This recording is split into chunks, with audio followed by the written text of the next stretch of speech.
So today's intuitive message that has been put on my heart for you guys is weaponized incompetence.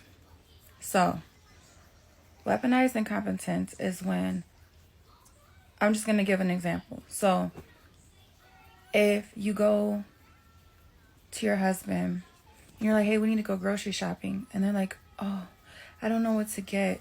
Send me a list. And you look at them like, what? Like, another thing I have to do, I've been at home with the kids all day. I got to send you a list. You don't know what we eat. You don't know what the kids like. You don't know what the baby eats. Like you have to stop and think for a minute. Like, you know, your reality's twisted. Like, it's work. Like, what? You know, you got that face like, the fuck? So,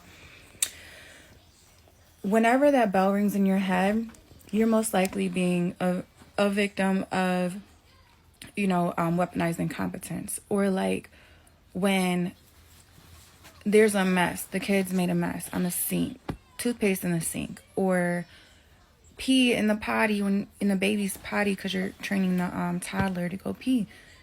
And you know your husband was just in there for his little 40-minute shindig on the toilet.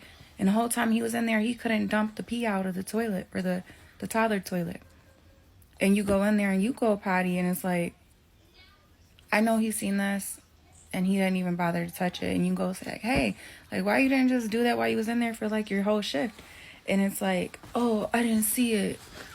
So you're incompetent? Like, you can't see, you're blind now? Like, and these are things that will happen. Hold on, baby. Things that will happen over and over and over again. And it makes you lose trust with your partner. And it makes you question your reality. That's why it's a form of gaslighting. And it makes you lose hope and faith and desire. So it affects your life. I have to hurry this message up. My baby's starting to cry. So I just want you to know that you are not crazy. There's a name for it. There's a tag for it. It is weaponized incompetence. Google it. Look it up. Form of gaslighting.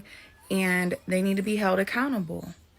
And if they're not, then if they want to still play incompetent when you bring situations and conversations to them, and they want to play roles and stuff. So like this or comment. Let me know if you want the solution, part 2 of how to snap back at that, especially in marriages. Because if you're not married, you can just dip, buy, replace. But if you are married and got kids and stuff, and you want to fix things and you have no choice but to fix things, then let me know. I'll do my best to help you.